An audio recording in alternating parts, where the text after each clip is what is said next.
So ತುಂಬಾ ಕಡಿಮೆ bikes ನೋಡಿರ್ತೀರ ನೀವು. ಇದು ತುಂಬಾ ಕಡಿಮೆ ಬೈಕ್ಸ್, ಅದಕ್ಕೆ ಅದರದ್ದೇ ಆದ ರೀಸನ್ಸ್ ಇದೆ. ಹೇಳ್ತೀನಿ ನಾನದು ಯಾಕೆ ಯಾರು ಬೈ ಮಾಡ್ತಾ ಇಲ್ಲ ಅನ್ನೋದು ಹೇಳ್ತೀನಿ ನಿಮ್ಗೆ. ಮತ್ತೆ ಗಾಡಿಯಲ್ಲಿ ಏನೇನು ಸ್ಪೆಷಲ್ ಇದೆ ಅಂತಾನು ಹೇಳ್ತೀನಿ.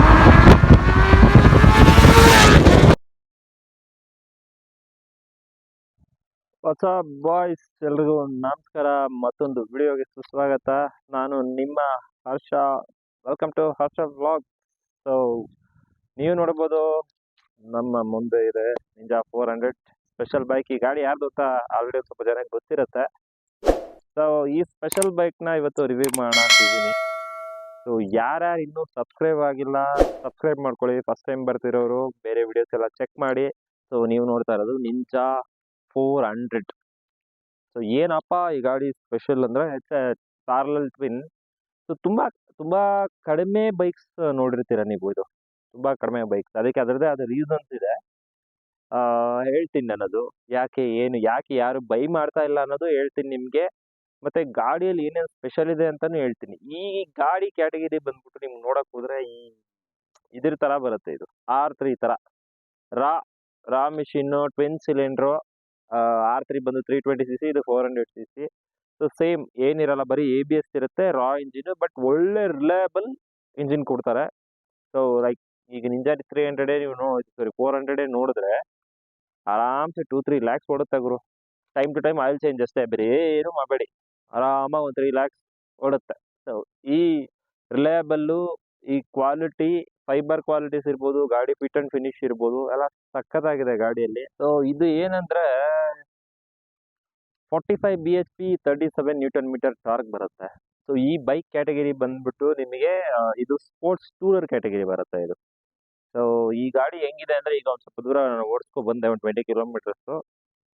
ಸೊ ಸಿಟಿಗೆ ಓಡ್ಸೋಕ್ಕೂ ಚೆನ್ನಾಗಿದೆ, ಹೈವೇಗೆ ಟೂರಿಂಗ್ಗೆ ಕೂಡ ಚೆನ್ನಾಗಿದೆ. ಸೊ ಡ್ಯುಯಲ್ ಪರ್ಪಸ್ ಏನು ಸ್ಪೋರ್ಟ್ಸ್ ಟೂರರ್ ಕ್ಯಾಟಗರಿ ಇದೆಯಲ್ಲ, ಪ್ರಾಪರ್ ಆಗಿದೆ. ಅಂಡ್ ಈಸಿಲಿ ನಿಮಗೆ 25+ ಮೈಲೇಜ್ ಕೊಡುತ್ತೆ.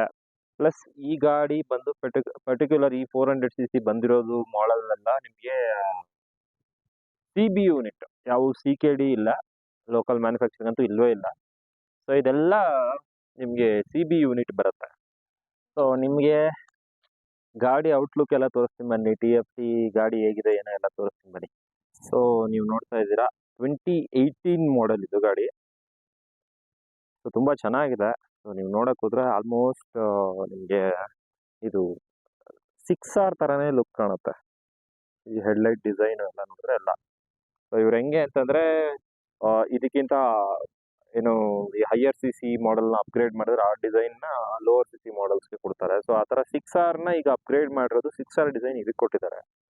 ಸೊ ಅದೇ ಥರ. ಸೊ ನೀವು ನೋಡ್ಬೋದು, ಒಳ್ಳೆ ಹೆಡ್ಲೈಟು, DRL ಎಲ್ಲ ನೋಡಿ ಹೇಗಿದೆ, LED ಹೆಡ್ಲೈಟ್ಸ್ ಬರುತ್ತೆ. ಸೊ ಟ್ವಿನ್ ಸಿಲಿಂಡರ್ ಹೇಳಿದಾಗ, so main highlight twin. So ಇದ್ರ ಗ್ರೌಲ್ ಡಿಫ್ರೆಂಟ್ ಆಗಿದೆ, ಕ್ರ್ಯಾಂಕ್ ಡಿಫ್ರೆಂಟ್. ಸೊ ನೋಡ್ಬೋದು ನೀವು, Nissin brakes, fit and finish ಮಾತ್ರ ಸಖತ್ತಾಗಿದೆ ಇವರು. ಬಿಕಾಸ್ ಆಫ್ ಇದು CBU ಇರೋದ್ರಿಂದ. ಇದು ಡೈರೆಕ್ಟ್ ಇಂಪೋರ್ಟ್. ಮಿರರ್ಸ್ ಅಂತೂ ತುಂಬ ಇಷ್ಟ ಆಯ್ತು ನನಗೆ, ಕ್ವಾಲಿಟಿ ಆಗಲಿ, ನೋಡೋಕ್ಕಾಗಲಿ, ಲುಕ್ ಸಖತ್ತಾಗಿದೆ. ಸೊ ಓವರಾಲ್ ಲುಕ್ ನೋಡ್ಬೋದು ನೀವು. ಇದು ಗಾಡಿ ಆಲ್ರೆಡಿ ಯಾರ್ದು ಅಂತ ನಿಮಗೆ ಗೊತ್ತು, ಇದು ಅಭಿಷೇಕ್ ಗೌಡ ಅವ್ರದ್ದು, ರೀಸೆಂಟ್ ಆಗಿ ಬೈ ಮಾಡಿದ್ದು. So 150 section tyre, Nissin brakes, rear ಬರುತ್ತೆ. ಸೊ ಟೈಲ್ ಲೈಟ್ ನೋಡ್ಬೋದು ನೀವು, ಆಲ್ಮೋಸ್ಟ್ ಸೇಮ್ ನಿಮಗೆ ಟೆನಾರ್ದ್ ಲೈಟ್ ಎಲ್ಲ ಹಿಂಗೆ ಬರುತ್ತೆ, ಸಿಮಿಲರ್ ಟೈಲ್ ಎಲ್ಲ. ಸೊ ನೋಡ್ಬೋದು ನೀವು. So full clip on handle bars ಏನಿಲ್ಲ, ಇದು ಟೂರಿಂಗ್ ಟೈಪ್ ಹ್ಯಾಂಡಲ್ ಬಾರ್ ಇದು. ಸೊ ಮತ್ತೆ ನೋಡಿ ನಿಮಗೆ ಇದು ಸ್ಪೀಡ್ ತೋರಿಸುತ್ತೆ, ಇದು ಓಡೋ ನೋಡ್ಬೋದು ನೀವು. ಇದು ಫ್ಯೂಯಲ್, ಇದು ಟೆಂಪ್ರೇಚರು. ಸೊ ಮತ್ತೆ ಈಗಿರೋ ಫ್ಯೂಯಲ್ಗೆ ರೇಂಜ್ ನೋಡಿ 71 ತೋರಿಸ್ತಾ ಇದೆ. ಮತ್ತೆ RPM meter, engine check light ಏನಿದೆ, RS, ABS, ಗೇರ್ ಪೊಸಿಷನ್ನು, ಮತ್ತೆ ಟ್ರಿಪ್ ಸೆಟ್ ಮಾಡೋದಕ್ಕೆ. ಸೊ ಮತ್ತೆ ಇಲ್ಲಿ ಟೈಮ್ ನೋಡ್ಬೋದು ನೀವು, ಟೈಮ್ ತೋರಿಸ್ತಾ ಇದೆ. ಸೊ ಒಂದಷ್ಟು ಫೀಚರ್ಸು ಈ ಗಾಡಿಗಿಲ್ಲ, ಇದು 6Rಗೂ ಸೇಮ್ ಡಿಸ್ಪ್ಲೇ ಬರುತ್ತೆ, ನೀವು ನೋಡಿರ್ಬೋದು. ಸೊ 19 ಮಾಡಲ್ ಎಲ್ಲ ಬಂದಿದ್ದು 6Rಗೆ ಸೇಮ್ ಕನ್ಸೋಲ್ ಬರುತ್ತೆ. ಸೊ ಅದರಲ್ಲಿ ಇವೆಲ್ಲ ಇರುತ್ತೆ, ಟ್ರಾಕ್ಷನ್ ಕಂಟ್ರೋಲ್ ಇರಲ್ಲ ಏನಿರಲ್ಲ, ಬಟ್ ಸೇಮ್ ಇದೇ ಬರುತ್ತೆ. ಸೊ ಕೀ ಸೆಟ್ ಎಲ್ಲ ಸೇಮ್ 10R 6R ಎಲ್ಲ ಸೇಮ್ ಕೀ. ಮತ್ತೆ ನೋಡ್ಬೋದು ಇದು ರೆಗ್ಯುಲರ್ ಗಾಡಿ ಅಲ್ವಾ, ಸೊ ರೆಗ್ಯುಲರ್ ಇದೇ ಇರುತ್ತೆ. High beam, low beam, indicator, horn, so kill switch, ignition. So ನೋಡ್ಬೋದು ನೀವು ಇಂಜಿನ್ ಕ್ವಾಲಿಟಿ ಎಲ್ಲ ಹೇಗಿದೆ, ಫುಟ್ ಪೆಗ್ಸು ಎಲ್ಲ ಪ್ರೀಮಿಯಂ ಆಗೇ ಇದೆ. ಸೀಟ್ ನೋಡಿ ಸಾಫ್ಟ್ ಆಗಿದೆ. ಟ್ಯಾಂಕ್ ಐ ಥಿಂಕ್ ಟ್ವಿನ್ ಅಲ್ಲಿ ನಾನು ಕೇಳಿರೋದ್ರಲ್ಲಿ ಐ ಥಿಂಕ್ ಒಳ್ಳೆ ಸೌಂಡ್ ಇದೆ ಅಂತ ನನಗೆ ಅನ್ಸುತ್ತೆ. ಈವನ್ R3 ಇಷ್ಟ ಆಯ್ತು ನನಗೆ. R3 ಗಿಂತ ಇದೊಂದು ಚೂರು ಬೆಟರ್ ಇದೆ. ಇನ್ನು ಬೇರೆ ಬೇರೆ ಮಾಡಲ್ಸ್ ಒಂಥರ ಇದೆ, ಬಟ್ ಇದು ಓಕೆ. ಸೌಂಡ್ ಇಷ್ಟ ಆಯ್ತು ನನಗೆ. ಟ್ವಿನ್ ಅಲ್ವಾ, ಸೊ ಇನ್ಲೈನ್ ತರ ಎಕ್ಸ್ಪೆಕ್ಟ್ ಮಾಡೋಕ್ಕಾಗಲ್ಲ, ಬಟ್ ಟ್ವಿನ್ ಅಲ್ಲಿ ಬೆಸ್ಟ್ ಅಂತ ಹೇಳ್ತಾ ಇದ್ದೀನಿ ನಾನು. ಸೊ ಓವರ್ ಆಲ್ ಲುಕ್ ನೋಡಿದ್ರೆ ನಿಮಗೆ ಇದು ಒಂದು 400cc ಅಂತ ಅನ್ಸೋದೇ ಇಲ್ಲ. ಇದಕ್ಕೊಂದಷ್ಟು ಅಪ್ಗ್ರೇಡ್ಸ್ ಕೂಡ ಮಾಡ್ಬೋದು. ಸೊ ಈ ಗ್ರಾಬ್ ರೈಲ್ ಎಲ್ಲ ತೆಗೆದ್ಬಿಟ್ಟು ನೀವು ಕೌಲ್ ಹಾಕ್ಬೋದು, ಅವಾಗ ಇನ್ನೂ ಲುಕ್ ಇನ್ನೂ ಚೆನ್ನಾಗಿ ಕಾಣುತ್ತೆ. ಪ್ಲಸ್ ವಿಂಡ್ ಸ್ಕ್ರೀನ್ ಕೂಡ ಸಿಗುತ್ತೆ ಆಫ್ಟರ್ ಮಾರ್ಕೆಟ್, ದೊಡ್ಡದು ಹಾಕೋಬೋದು, ಒಳ್ಳೆ ಲುಕ್ ಬರುತ್ತೆ. ಸೊ ಪ್ಲಸ್ ನೀವು ನೋಡ್ಬೋದು ಇಂಡಿಕೇಟರ್ಸ್ ಇಲ್ಲಿ ಬರೋದು ಈ ಗಾಡಿಗೆ ಸೇಮ್ ಲೈಕ್ 6R, ಚೆನ್ನಾಗಿದೆ. So 14 litres fuel tank, touring ಚೆನ್ನಾಗಿರುತ್ತೆ, 25+ ಮೈಲೇಜು. ಇಂಡಿಕೇಟರ್ಸ್ ನೋಡ್ಬೋದು ಚೆನ್ನಾಗಿದೆ ಡಿಫ್ರೆಂಟ್ ಆಗಿ. ಎಕ್ಸಾಸ್ಟ್. ಸೊ ಇವಾಗ ನಿಮಗೆ ಗಾಡಿ ಸ್ಟಾರ್ಟ್ ಮಾಡಿ ತೋರಿಸ್ತೀನಿ ಬನ್ನಿ. Let's go boys. ಸೊ ನಿಮ್ಗೇನು ಅನಿಸುತ್ತೆ ಔಟ್ಲುಕ್ ಬಗ್ಗೆ ಕಮೆಂಟ್ ಮಾಡಿ.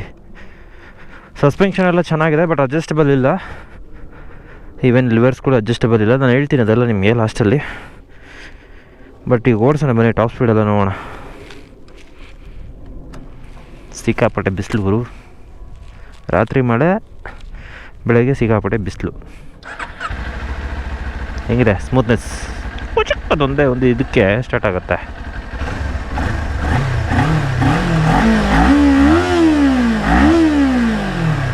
ಹೈಯರ್ RPMsಲ್ಲಿ ಸ್ಲೈಟ್ ವೈಬ್ರೇಷನ್, ದಟ್ಸ್ ಕಾಮನ್. ನೀವು 4 ಸಿಲಿಂಡರ್ ಎತ್ಕೊಂಡ್ರೆ ವೈಬ್ರೇಷನ್ ಲೈಟಾಗಿದ್ದೇ ಇರುತ್ತೆ. ಹೋಗೋಣ ಚೆಕ್ ಮಾಡೋಣ.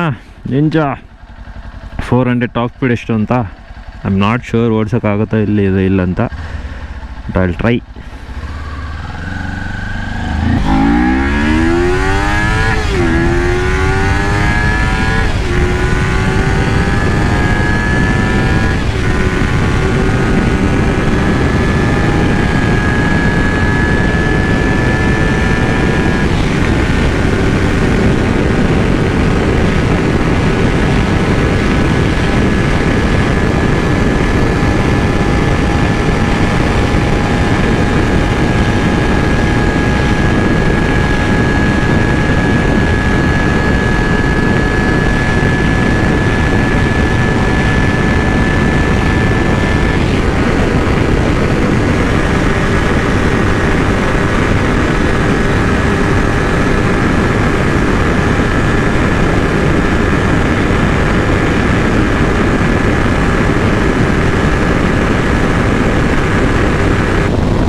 ಸ್ವಲ್ಪ ಏರ್ ಕೂಡ ಕಡಿಮೆ ಇದೆ, ವಿಂಡ್ ಬ್ಲಾಸ್ಟ್ ಬೇರೆ ಜಾಸ್ತಿ ಇದೆ. ಅವೆಲ್ಲ ಸರ್ವ್ ಮಾಡಿದ್ರೆ ಆರಾಮಾಗಿ 200 ಕ್ರಾಸ್ ಆಗುತ್ತೆ. ಮೇಯ್ನ್ ಅಡ್ವಾಂಟೇಜ್ ಏನಂದರೆ ಈ ಥರ ಫೇರಿಂಗ್ ಬೈಕ್ಸ್ದು, ಈ ಫೇರಿಂಗ್ಸ್ ಏನು ಮಾಡುತ್ತೆ, ಹೈ ಸ್ಪೀಡಲ್ಲಿ ವಿಂಡ್ ಬ್ಲಾಸ್ಟ್ನ ನೀಟಾಗಿ ಕಟ್ ಮಾಡುತ್ತೆ, ಇದನ್ನು ಚೇಂಜ್ ಮಾಡುತ್ತೆ ಡೈರೆಕ್ಷನ್ನ. ಸೊ ಹಂಗಾಗಿ ನಿಮಗೆ ಟಾಪ್ ಸ್ಪೀಡ್ ಅಚೀವ್ ಮಾಡೋಕ್ಕಾಗಲಿ, ಗಾಡಿ ಸ್ಟೇಬಲ್ ಆಗಿರೋದಾಗಲಿ, ಕಾರ್ನರ್ಸಲ್ಲಾಗಲಿ ಎಲ್ಲ ಕಡೆ ನಿಮಗೆ ಒಳ್ಳೆ ಕಾನ್ಫಿಡೆನ್ಸ್ ಕೊಡುತ್ತೆ. ಪ್ಲಸ್ ಚೆನ್ನಾಗಿ ಸಪೋರ್ಟ್ ಮಾಡುತ್ತೆ ಆ ಏರೋಡೈನಾಮಿಕ್. ಸೊ ನೀವು ನೋಡಿದ್ರಲ್ಲ ಟಾಪ್ ಸ್ಪೀಡ್ ಎಲ್ಲ ಈಸಿಲಿ 200 ಹೋಗುತ್ತೆ. ನಾಟ್ ಈಸಿಲಿ, ಸ್ವಲ್ಪ ಟೈಮ್ ತಗೊಳುತ್ತೆ, ಬಟ್ ನೋಡಿದ್ರಲ್ಲ 192ವರೆಗೂ ಹೋಯ್ತು. ಸೊ ವಿಂಡ್ ಬ್ಲಾಸ್ಟು ಪ್ಲಸ್ ಟೈರಲ್ಲಿ ಏರ್ ಸ್ವಲ್ಪ ಕಡಿಮೆ ಇದೆ, ಅದರಿಂದ ಆಗುತ್ತೆ. But 200+ is the top speed. So ನೀವೆಲ್ಲ ನೋಡ್ದಂಗೆ ಈಗ ಈ ಗಾಡಿ ಚೆನ್ನಾಗಿದೆ ಅಂತೀರಾ, ಎಲ್ಲ ಓಕೆ, ಬಟ್ ಗಾಡಿ ಯಾಕೆ ಕಾಣಿಸಲ್ಲ ಜಾಸ್ತಿ, ಯಾಕೆ ಜಾಸ್ತಿ ಯಾರು ತಗೊಂಡಿಲ್ಲ ಅಂದರೆ, ಸೊ ನಾನು ನಿಮಗೆ ಹೇಳ್ದಂಗೆ ಇದು CB unit, direct import. So ಇದರ ಆನ್ ರೋಡ್ ಕಾಸ್ಟ್ ಬಂದ್ಬಿಟ್ಟು 7 lakhs ಆಲ್ಮೋಸ್ಟ್ ಬ್ಯಾಂಗ್ಳೂರ್. ಈವನ್ ಇವ್ರ ಸರ್ವಿಸ್ ಪ್ಯಾಕೇಜ್ ಎಲ್ಲ ತಗೊಂಬಿಟ್ರೆ ಆಲ್ಮೋಸ್ಟ್ 7.5 ಮೇಲೆ ಹೊಟ್ಟೋಗ್ಬಿಡುತ್ತೆ. 676 ಏನೋ ಇದು ಇರೋದು ಇದ್ರದ್ದು ಆನ್ ರೋಡ್ ಕಾಸ್ಟು. ಹಂಗಾಗಿ ಪ್ಲಸ್ ಅದೊಂದೇ ಅಂತಲ್ಲ, no fancy electronics, adjustable suspension ಇಲ್ಲ, ಅಡ್ಜಸ್ಟಬಲ್ ಲಿವರ್ಸ್ ಆಗಲಿ, ಡಿಜಿಟಲ್ ಡಿಸ್ಪ್ಲೇ ಆಗಲಿ, ಸೊ ಆ ಥರದ್ದು ಏನೂ ಇಲ್ಲ. ಜಸ್ಟ್ ಈಗ R3 ಯಾಕೆ ಸೇಲ್ ಆಗ್ತಿಲ್ಲ, ಸೇಮ್ ಇದು ಅದೇ ಕಥೆನೆ. ಏನಕ್ಕೆ ಆಗ್ತಿಲ್ಲ ಅದು ಇದೆ, ಬೇರೆ ಏನಿದೆ ಮ್ಯಾಟ್ರ್, ರೇಟ್ ಜಾಸ್ತಿ. ನಮ್ಮಲ್ಲಿ ಪ್ರೈಸ್ ಪಾಯಿಂಟೇ ಮ್ಯಾಟ್ರ್ ಆಗುತ್ತೆ. ಸೊ ನೀವು ನೋಡ್ಬೋದು, ನಿಂಜಾ 300 CKD ಮಾಡಿದ್ದಾರೆ, ಸೆಮಿ ನಾಕ್ಡ್ ಕೂಡ ಮಾಡಿದ್ದಾರೆ, SKD ಕೂಡ ಮಾಡಿದ್ದಾರೆ, ಹಂಗಾಗಿ ಸೇಲ್ಸ್ ಇದೆ. ನಿಂಜಾ 400 ಮಾಡಲಿಲ್ಲ. ಆ್ಯಂಡ್ ಒನ್ ಮೋರ್, ಈ ಮಾಡೆಲ್ ಆಲ್ರೆಡಿ ಡಿಸ್ಕಂಟಿನ್ಯೂ ಆಗೋಗಿದೆ. ಸೊ ಇದನ್ನ ರೀಸೆಂಟಾಗಿ ಬಂದಿದ್ದ ನಿಂಜಾ 500 ರಿಪ್ಲೇಸ್ ಮಾಡುತ್ತೆ. ಸೊ ನೀವು ಈಗ ನಿಂಜಾ 400 ಬೇಕಾದರೆ ಮಾರ್ಕೆಟಲ್ಲಿ ಸೆಕೆಂಡ್ ಹುಡುಕ್ಬೇಕಷ್ಟೇ, ನಿಮಗೆ ಹೊಸ ಗಾಡಿ ಅವೈಲಬಲ್ ಇಲ್ಲ. ಬಟ್ ಎನಿವೇ ಒಂದು ಸ್ಪೆಷಲ್ ವೆಹಿಕಲ್ಲು, ಆ ಗ್ರೌಲು, ಆ ಫೀಲ್ ಆಫ್ ಇಂಜಿನ್ ಡಿಫ್ರೆಂಟ್ ಇದೆ ಇದರಲ್ಲಿ. ಸೊ ಸಿಗಲ್ಲ ಗುರು, ತುಂಬ ಕಡಿಮೆ ಗಾಡಿ. ಈ ಗಾಡಿ ಬರೀ 5000 ಓಡಿದೆ. ವೆರಿ ವೆಲ್ ಮೈಂಟೈನ್ಡ್ ಗಾಡಿ, ಪಾಪ ಯೂಸ್ ಮಾಡಿಲ್ಲ, ಅವ್ರ ಮನೆಯಲ್ಲೇ ಇಟ್ಟಿದ್ರು. ಸೊ ನಾನು ಅಭಿ ಹೋಗಿ ನೋಡ್ಕೊಂಬಂದ್ವಿ, ಇಷ್ಟ ಆಯಿತು ಗಾಡಿ. ಸೊ ಅಭಿಗೂ ಒಂದು ಹೊಸ ಎಕ್ಸ್ಪೀರಿಯನ್ಸು, ಕವಾಸಕಿ ಟ್ವಿನ್ ಜೊತೆ ಚೆನ್ನಾಗಿರುತ್ತೆ ಅಂತ ಅಭಿನೂ ಡಿಸೈಡ್ ಮಾಡಿ ತಗೊಂಡ್ರು.